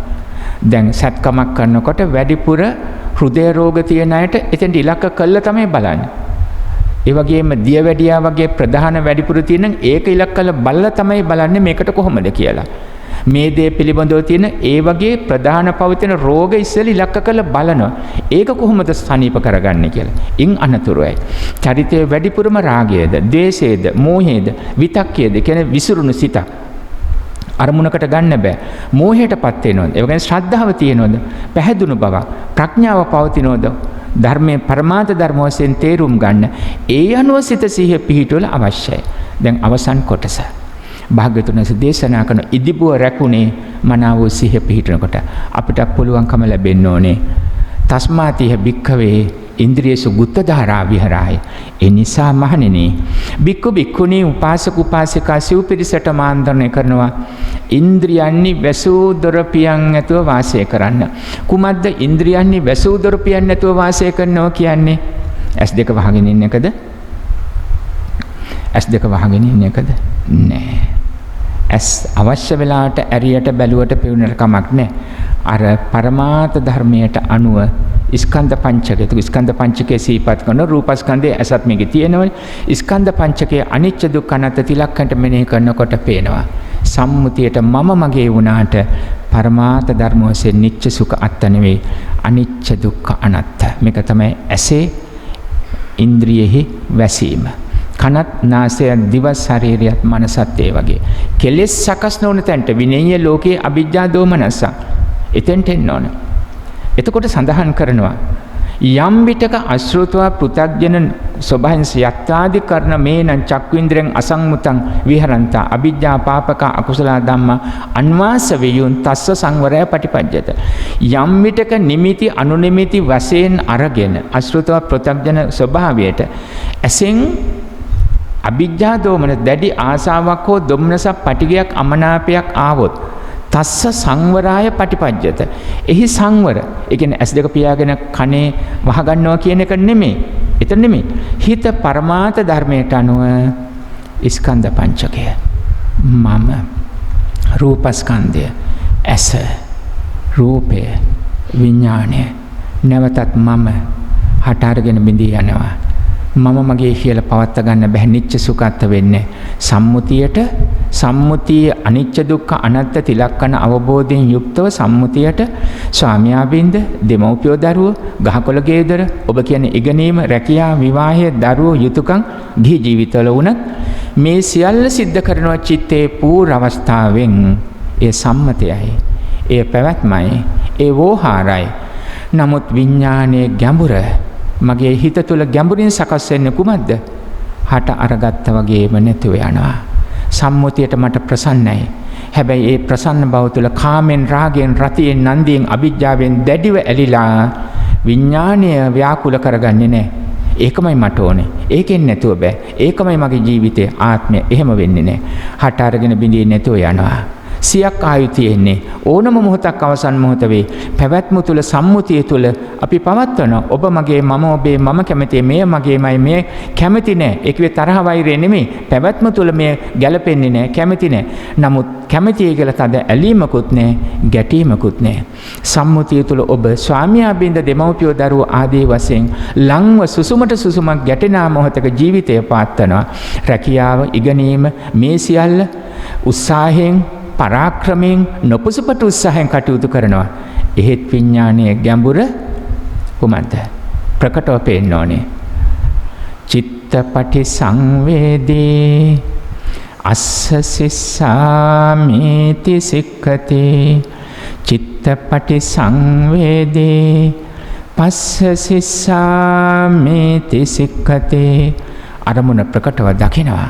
තදැලීමක්, අකමැත්ත ගැටීමක් එනමුත් පස්සම්බයං චිත්ත සංඛාරං අස්ස සිස්සාමිති සික්ඛති. පස්සම්බයං චිත්ත සංඛාරං පස්ස සිස්සාමිති සික්ඛති. අර ප්‍රකටව දැනෙනකොට තදැලීමක්, ගැටීමක්, මුලාවක් වශයෙන් පස්සම්බයං කියවේ නිවා ගන්නවා. අනිච්ච දුක්ඛ අනාත්මවලට ගලපල හිත පුරුදු කළ නිවීමෙන් ආස්වාස ප්‍රස්වාසයෙන් හිතේ ප්‍රකටව දැනුත් තද ඇලීම, ගැටීම, මුලාව සංසිඳවගෙන ආස්වාස ප්‍රස්වාස කරන මොනතරම් තදින් ඇලුනත් අමනාපයි කියලා ගැටුණත් මම වෙන්නේ, මගේ වෙන්නේ, ස්ථිර වෙන්නේ, සදාකාලික වෙන්නේ. ওই ටිකක් බැරි නම් හුස්ම ටික නතර වුණොත් මොකද වෙන්නේ? ඔය කියපු කිසිවක් කෙරේ තද ඇලීමකුත් නැහැ, ගැටීමකුත් නැහැ. අන්න එකට පස්සම් හිත සංසිඳවාගෙන, සනසාගෙන අවබෝධයෙන් අනිච්ච දුක්ඛ අනාත්ම අවබෝධයෙන් ආස්වාස ප්‍රස්වාසයනවා. වැරදෙන හැම වෙලාවක. හැබැයි හැමදාම වරදින්න බෑ. වතාවක් දෙවතාවක් පුළුවන්. තුනකුත් පුළුවන් ඕනෙම නම්. හැබැයි සමහර වැරදීන් සතර පායම හදන වැරදීන් වෙන්න පුළුවන්. සමහර රෝග තියෙනවා පාඩම් ඉගෙන ගන්න වෙලාවක් නෑ, මරණය මුරුම කරන රෝග වෙන්න පුළුවන් වැරදුනොත්. ඒ වගේ පළවෙනි අවස්ථාව වරදින්නේ අසෘතව පෘථග්ජන ස්වභාවය. වහා පරමාර්ථ ධර්මය අවබෝධය කළොත් දැන් යමක් ඉගෙන ගන්නකොට වැරද්ද 1යි 2යි උපරිමේ 3ක් දෙයි ඔබ සාමාන්‍ය සම්මතය. ඊට පස්සේ ඔබ කියන්න එපා මට වරදිනවයි කියලා. එහෙමනේ. ඔබට එකපාරක් වරදී සමාව දෙන්න. දෙකක් වරදී ඒ සමාව දෙන්න. තුන්වෙනි වතාවත් වරදුනොත් මොකද දෙකට කියන්නේ? අවසාන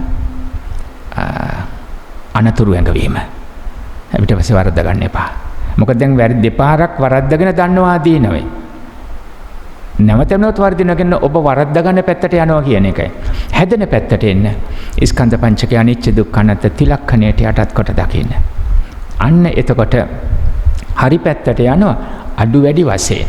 හරි හැබැයි හරිකමේ අඩු වෙන. වැරද්දට වැටෙන්නේ හැබැයි හරිකමේ අඩුයි. හොඳට කරනවා හොඳකමේ අඩුවෙන් හැබැයි හොඳයි. හොඳින්ම නැතිවල නරකට වැටෙන්නේ නැහැ. හොඳකමේ හොඳටම හොඳ වෙන්න පුළුවන්. මැදක් හොඳ වෙන්න පුළුවන්. අඩුවෙන් හොඳ වෙන්න පුළුවන්. හැබැයි හොඳයි. එතනින් උඩට යන්න ඕනේ.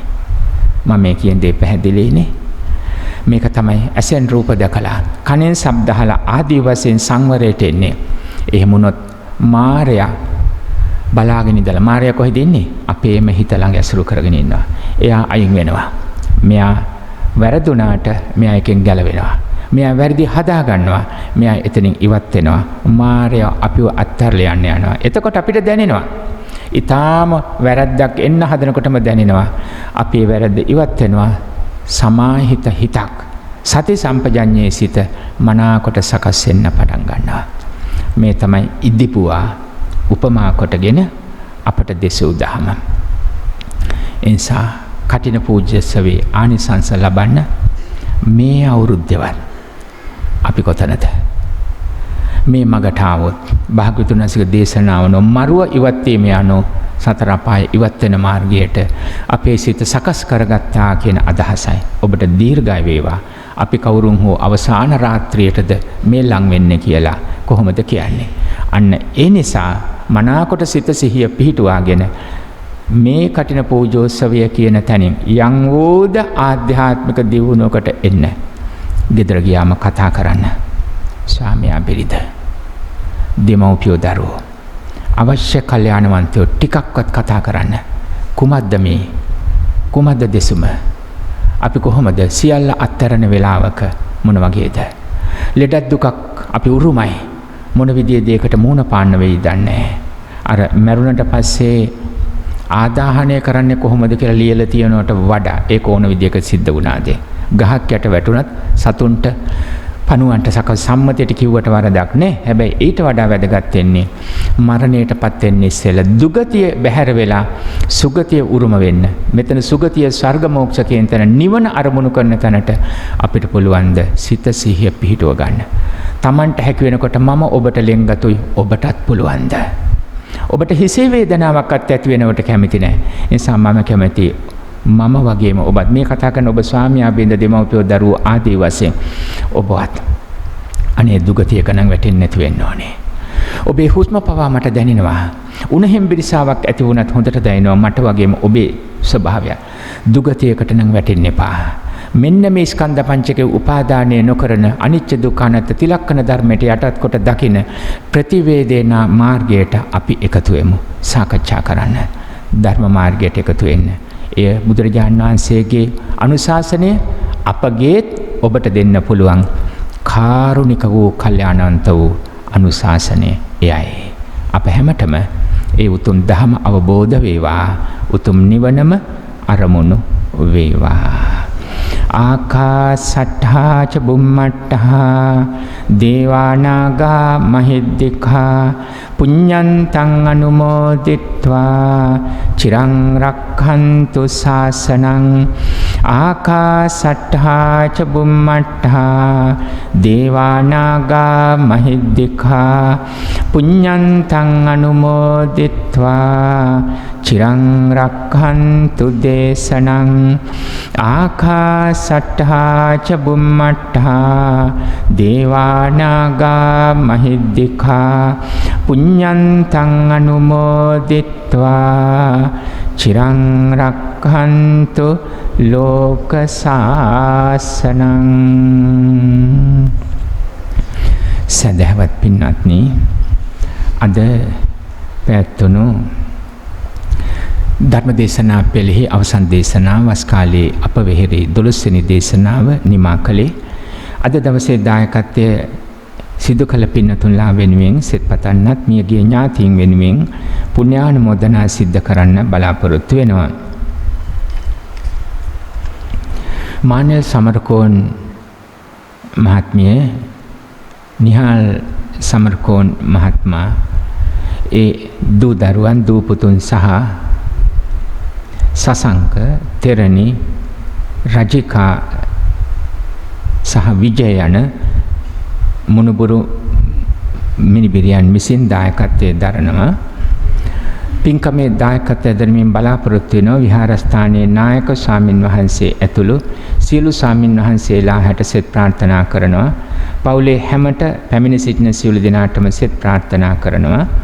පුණ්‍යානුමෝදනා කරන ප්‍රධාන වශයෙන් ලීලාරත්න සමරකෝන් ආදරණීය අපච්චි ප්‍රධාන වශයෙන් පුණ්‍යානුමෝදනා කිරීම සහ අපාදර මෑණියන් පර්ල් සමරකෝන් මෞතුමියන් සහ අද දින ජීවන් ගමනින් සමුගත් දිල්මි ඒකනායක හිතවතාට දිලීප් ඒකනායක හිතවතා ඇතුළු මියගිය සියලු ඥාති හිත මිත්‍රාදීන් වෙනුවෙන් පුණ්‍යානුමෝදනා සිද්ධ කරන්නට බලාපොරොත්තු වෙනවා. ඒ මානුවල් සමරකෝන් මහත්මිය, නිහාල් සමරකෝන් මහත්මයා, සහෝදර සහෝදරයාදීන් ඒ දූපතුන් මව්දෙමව්පියන්ට පුණ්‍යානුමෝදනා කිරීමයි, හැමට සෙත් ප්‍රාර්ථනා කිරීමයි. විසාකා කණ්ඩම්බේ මහත්මියන් ඇතුළු දරුවන් පවුලේ හැමදෙනාටම සෙත් ප්‍රාර්ථනා කරනවා. පත්මා පෙරේරා මෑණියන් එච් කණ්ඩම්බේ පියාණන් හට ඇතුළු මියගිය සියලු ඥාති හිත මිත්‍රාදීන් නමින් පුණ්‍යානුමෝදනා කරනවා. විසාකා කණ්ඩම්බේ මහත්මියන් ඇතුළු දූ දරුවන් පිරිස. අනුෂා අබේවර්ධන මෙනවිය ඇතුළු පවුලේ පින්නතුන්ලා පවුලේ සියලු දෙනාටම සෙත් ප්‍රාර්ථනා කරනවා. පරලෝසපත් දොන්සනි අබේවර්ධන මහත්මයා ඇතුළු මියගිය සියලු ඥාතීන්ට පුණ්‍යානුමෝදනා කරනවා. අනුෂා අබේවර්ධන මෙනවිය විසින්. නන්දනී නානායක්කාර මහත්මිය ඇතුළු පවුලේ පින්නතුන්ලා විසින් පවුලේ හැම දෙනාටම සෙත් ප්‍රාර්ථනා කරනවා. මිය පරලෝකීය නිමල් රෝහණ සොහුරා ඇතුළු එම පරපුරේ මියගිය සියලු ඥාති හිත මිත්‍රාදීන් නමින් පුණ්‍යානුමෝදනා කරනවා. නන්දනී නානායක්කාර මහත්මිය ඇතුළු පවුලේ පින්නතුන්ලා විසිනුයි. ප්‍රේමලාල් සමරසූරිය මහත්මයා ඇතුළු පවුලේ පින්නතුන්ලා විසින් පවුලේ හැමට ආශිර්වාද කරනවා. මේ පරලෝකීය පතිරත්න සමරසූරිය පියාණන්ට සහ සමාවතී මෑණියන්ට පුණ්‍යානුමෝදනා කරන දෙපරපුරේම මියගිය සියලු ඥාති හිත මිත්‍රාදීන් නමින් පුණ්‍යානුමෝදනා කරනවා. ප්‍රේමලාල් සමරසූරිය මහත්මයා ඇතුළු පවුලේ පින්නතුන්ලා විසින්. රංජනී ගමගේ මහත්මීන් ඇතුළු පවුලේ පින්නතුන්ලා පවුලේ හැමට සෙත් ප්‍රාර්ථනා කරනවා. මියගිය සියලු ඥාති හිත මිත්‍රාදීන් නමින් පුණ්‍යානුමෝදනා කරනවා. රංජනී ගමගේ මහත්මීන් විසිනුයි. ඒ වගේම නන්දනී සූර්යපතිරණ මහත්මියන් ඇතුළු පවුලේ පින්නතුන්ලා විසින් පවුලේ හැමට සෙත් ප්‍රාර්ථනා කරනවා. මිය පරලෝකීය සියලුම ඥාතීන්ට පුණ්‍යානුමෝදනා කරනවා. ඒ දායකත්වයේ ඉසුලේ නන්දනී සූර්යපතිරණ මහත්මියන් ඇතුළු පවුලේ පින්නතුන්ලා විසින්. ඒ වගේම රොද්රිගු මහත්මයා ඇතුළු පවුලේ පින්නතුන්ලා විසින් පවුලේ හැමට සෙත් ප්‍රාර්ථනා කරනවා. පරලෝසපත් ස්වාමි දියණිය ඇතුළු තමන් නමින් තම පවුලේ හැම නමින් මියගිය සියලු ඥාතීන්ට පුණ්‍යානුමෝදනා කරනවා. ඒ අප රොද්රිගු මහත්මයා ඇතුළු පවුලේ පින්නතුන්ලා විසින්. ජයන්ත පතිරාජ මහත්මයා සහ සර්දා යාපා මහත්මින් විසින් ඇතුළු පවුලේ පින්නතුන්ලා විසින් හෙට දිනට උපන් දිනයේ දෙන නිසල් දිල්නෙත් පුතාගේ 21 වන උපන් දිනයට ආශිර්වාද කරනවා. ඒ පුතාට නිදුක් බව නිරෝගී සම්පන්නිය අධ්‍යාපනයෙන් උසස් අධ්‍යාපනයෙන් රැකියාවෙන් ගුණ නුවණින් පිරිපුන් වෙලා පින්බර උපන් දිනයක්ම වේවායි අදිෂ්ඨාන කරනවා ප්‍රාර්ථනා කරනවා. දායකත්වයේ දරනවා ජයන්ත පතිරාජ හා සර්දා යාපා මහත්මින් විසින්. ඒ වගේම පත්මිනී ගොඩගේ මහත්මිය සහ ධනපාල ගොඩගේ මහත්මයා විසින් මෙවර කර්ණ පින්කමේ ප්‍රධාන දායකත්වයේ දරන පින්නතුන්ලා ඇතුළු පවුලේ පින්වත් පිරිස විසින් දිනේෂ් පුතා, උපුල් පුතා, සුචින්තා දියණිය, අමායා නෙත්මිනි ඇතුළු පවුලේ හැම දෙනාටම සෙත් ප්‍රාර්ථනා කරනවා. මියගිය ජොන්සන් රත්නවීර පියා, බීටා වීරසූරිය මෑණියන්, යු ගොඩගේ පියා, ධනවතී ගොඩගේ මෑණියන්, මහින්ද, මාල්නී, සීස, ලෝහිත, ආර්.ඩී. විජේරත්න මහතා ඇතුළු සියලුම මියගිය ඥාති හිත මිත්‍රාදීන් නමින් පුණ්‍යානුමෝදනා සිද්ධ කරනවා. ඒ මෙවර කර්ණ පූජෝත්සවයේ ප්‍රධාන දායකත්වයේ කටයුතු කරන පත්මිනී ගොඩගේ සහ ධනපාල ගොඩගේ මහත්මයා විසින්. නිලුෂා ධර්මරත්න, ප්‍රසාද් රණවීර, දනින්දු රණවීර මහත්මින් විසින් දායකත්වයේ දරන පවුලේ හැමට සෙත් ප්‍රාර්ථනා කරනවා. වසර 5කට පෙර මියගිය නෙමෙනි ධර්මරත්න ගාමිණී ධර්මරත්න පියාණන්ට හා වසර 9කට පෙර මියගිය සිරිසේන රණවීර පියාණන් ඇතුළු සියලු ඥාති හිත මිත්‍රාදීන් නමින් පුණ්‍යානුමෝදනා කරන ඒ දායකත්වයේ සුළුවේ නිරිසා ධර්මරත්න ප්‍රසාද් රණවීර දනිද ධනවීර මහත්මීන් පවුල්වල පින්නතුල්ලා විසින් ලලනී පෙරේරා සහ ඉන්ද්‍රාණි ජයමාන්න මහත්මීන් වරුන් පවුලේ පින්නතුල්ලා දායකත්වයේ සුළුව මේ මාස 10 වන දින උපන් දිනය සමරන හර්ෂණ ජයමාන්න පුතාට නිදුක් බව නිරෝගී සම්පන්නිය අනාගත ජීවිතයේ ගුණ නුවණින් පිරිපුන් වෙලා සියලු ආකාරයෙන් සපවන්ත වේවා යහපතක්ම වේවායි හර්ෂණ ජයමාන්න පුතා වෙනුවෙන් සෙත් ප්‍රාර්ථනා කරනවා. දැන්ට වසර 6කට පෙර මියගිය සුමිත් ජයමාන්න පියාණන්ට පුණ්‍යානුමෝදනා කරනවා. සසර ගමන සුවපත් නිවන අරමුණු වේවායි ප්‍රාර්ථනා කරනවා. ලලනී පෙරේරා ඉන්ද්‍රාණි ජයමාන්න පවුලේ මහත්මීන් පවුලේ පින්නතුල්ලා විසින් සුනිල් වික්‍රමාර්ච මහත්මයා ඇතුළු පවුලේ පින්නතුල්ලා විසින් ගයන් බුද්ධික පුතුණුවන්ගේ 44 වෙනි ජන්මදිනය වෙනුවෙන් සෙත් ප්‍රාර්ථනා කරනවා. පවුලේ හැමට සෙත් ප්‍රාර්ථනා කරනවා.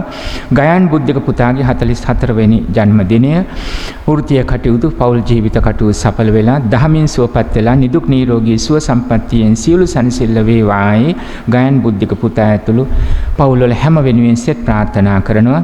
මියගිය තම මව් දෙමව්පියන් ඇතුළු සියලු ඥාතීන්ට පුණ්‍යානුමෝදනා කරනවා. සුනිල් වික්‍රමාර්චි මහත්මයා ඇතුළු පවුලේ පින්නතුන්ලා විසින් අරුණ ගුණසේකර මහත්මයා වසන්තා ගුණසේකර මහත්මියන් ඇතුළු පවුලේ දරුවන් පින්නතුන්ලා විසින් දායකත්වයේ දරනවා. දරුවන්ට සෙත් ප්‍රාර්ථනා කරන දුවලගේ අනාගත ජීවිත උසස් අධ්‍යාපන රැකියා කටයුතු යහපත් වේවායි. පරිලෝසපත් මව් දෙමව්පියන්ට නිදුක් සසර ගමන සුවපත් වෙලා උතුම් නිවනම අරමුණු වේවායි ප්‍රාර්ථනා කරන අරුණ ගුණසේකර මහත්මයා වසන්තා ගුණසේකර මහත්මියන් ඇතුළු පවුල්වල පින්නතුල්ලා විසින් කනිස්කා විජේනායක විදුරංග කොතලාවල පින්නතුල්ලා විසින් දායකත්වයේ දරන යුකිත යුහස් පුතුණුවන්ගේ නිවුන් දරුවන් දෙපළ උපන් දිනය විදේශ රැකියාවේ කටයුතු සාර්ථක වීම යුනිත යුහස් ඒ දරුවන් දෙපළගේ උපන් දිනය අධ්‍යාපන කටයුතු අනාගත ජීවිතය යහපත් වෙලා ගුණයෙන් නුවණින් පිරිපුන් පින් ඇති දරුවන් දෙපළක් වේවායි ඒ දරුවන් පුතුණුවරු දෙපළ වෙනුවෙන් සෙත් ප්‍රාර්ථනා කරනවා අදිෂ්ඨාන කරනවා. ඒ වගේම ධර්මසිරි කොතලාවල චන්ද්‍රලතා කොතලාවල ධර්මදාස කුරේ කැතරින් කුරේ සෝමා ගුරුගේ ඒ මහත්මීන් වෙනුවෙන් පුණ්‍යානුමෝදනා කරනවා. සසර ගමන සුවපත් වෙලා උතුම් නිවනම අරමුණු වේවායි අදිෂ්ඨාන කරනවා ප්‍රාර්ථනා කරනවා. දායකත්වයේ ඉසුලේ කනිස්කා විජේනායක විදුරංග කොතලාවල මහත්මයන් විසින් දායකත්වයේ ඉසුලු පින්නතුන්ලා වගේම මේ උතුම් දේශනාවට සම්බන්ධ වූ පින්නතුන්ලා හැම දිනාටම අද මේ සිදු කළ දේශනාව මෙතෙක් ජීවිතයේ සිදු කළ සියලු පින්කම් ඒක රාශී කොට ප්‍රධාන වශයෙන් මම නම් වූ පනවගත් ස්කන්ධ පංචකය සම්මතයේ පැවැත්වුවත් මම මගේ යනු පරමාර්ථ ධර්ම වශයෙන් සබ්බං අනිච්ඡං සංඛතං පටිච්ච සමුප්පන්නං වය ධම්මං කය ධම්මං විරාග ධම්මං නිරෝධ ධම්මන්තේ අන්න ඒ උතුම් කර්මස්ථානයේ සිතට නගාගෙන ලෞකික ලෝකෝත්තර දියුණුව ඇති කරගන්න අදිෂ්ඨාන කරමින් ආරාධනා කරමින් සහභාගී වූ ඔබ හැම දෙනා නමින් මියදුණු සියලු ඥාති හිත මිත්‍රාදීන් නමිනුත් වසාන කාලයේ පුරාම සියලුම දේශනාවල සියලුම පින්කම්වල දායකත්වයේ ඉසුළු සියලු හැම දෙනා නමින් මියගිය සියලු ඥාති හිත මිත්‍රාදීන් නමින් වසාන කාලය තුල දම් පහන් පූජා කළ ගිලම්පස පූජා කළ විවිධාකාරයෙන් දායකත්වයේ ඉසුළු පින්නතුන්ලා හුණු පිළියම් කරමින් විවිධාකාරයෙන් බොහෝ පින්නතුන්ලා එදා වස් ආරාධනාව දවසේ පටන් වැසිසලු ආරාධනාවේ පටන් මේ සියලු ආකාරයෙන් සහභාගී වූ සියලු දෙනා නමින් මියදුණු සියලු ඥාති හිත මිත්‍රාදීන් නමින් අනුමෝදන් වේවා. උපස්ථානයෙන් සම්බන්ධ වන උපස්ථාන සභාවේ පින්නතුන්ලා සියලුම පින්නතුන්ලා නමින් මියගිය සියලු ඥාති හිත මිත්‍රාදීන් නමින් අනුමෝදන් වේවා. ඒ හැම දෙනාගේම සසර ගමන නිදුක්ව නිරෝගීව සුවපත් උතුම් නිවනින් සැනසෙත්වායි පින්පතා සාදු කියන එක්ව කියමු. ඉදන්නෝ ඥාතිනං හෝතු සුඛිතා හොන්තු ඉදන්නෝ ඥාතිනං හෝතු සුඛිතා හොන්තු ඉදන්නෝ ඥාතේනං හෝතෝ සුඛිතා හොන්තු ඥාතයෝ. පින් කැමති සියලු දෙවියන් පුණ්‍යානුමෝදනා ලබා සතුටු වන්න. එසේ සතුටටපත් වුණා වූ සියලු දෙවියන්ගේ කරුණා මෛත්‍රියෙන් දායකත්ව ඉසුළු පින්නතුන්ලා ඒ වගේම සහභාගී ඔබ හැමතෙම උපන්දිනය පවත්වන දරුවන් මව් දෙමව්පියන් ආදී ඒ පවුල්වල ස්වාමි භාර්යා දූ දරුවන් සොහොයුරු සොහොයුරියන් හැම දෙනාටම මෙරටේ හෝ විදේශගතව සිටින හෝ දෙමව්පියෝ දරුවෝ ආදී වශයෙන් සියලු දෙනාටම ඔබ හැම දෙනාටම නිදුක්ව නිරෝගීව සුවපත් සියලු කායික මානසික සුවයන් නොඅඩුව ලැබ ජීවිත ගමනේ හැම සැනසෙල්ලක් යහපත අභිවෘද්ධිය පිණිස වේවා. පුණ්‍යානුමෝදනා ලබන සියලු දෙවියන්ගේ ආශිර්වාදය ආරක්ෂා නොමදව වේවා. එම දෙවියෝ ධර්මාබෝධය ලබා නිවනින් සැනසෙත්වායි පින්පතා සාදු කියන.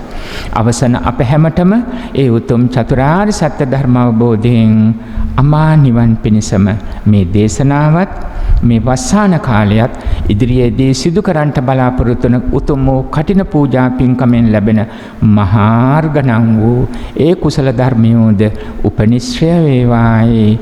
සාදු සාදු සාදුයි අදිෂ්ඨාන කරමු. දුක්ඛපත්තාච නිදුක්ඛා භයපත්තාච නිභයා සෝකපත්තාච නිසෝකා හොන්තු සබ්බේ පිපානිනෝ. දුකින් පෙළෙන සත් දුකින් මිදෙත්වා බියෙන් වෙසෙන සත් බියෙන් මිදෙත්වා සොවින් තැවෙන සත් සොම්නස් වෙත්වා නිතින් මේ හැම සත් සුවපත් වෙත්වා. අභිවාදන සිලිස නිච්ඡං බුද්ධා පචායිනෝ චත්තාරෝ ධම්මා වඩ්ඩන්තේ ආයුවන්නෝ සුඛං බලං ආයුරාරෝග්‍ය සම්පatti සග්ග සම්පatti මේවච අතෝ නිබ්බාන සම්පත්තේ ඉමිනාතේ සමේජ්ජතෝ.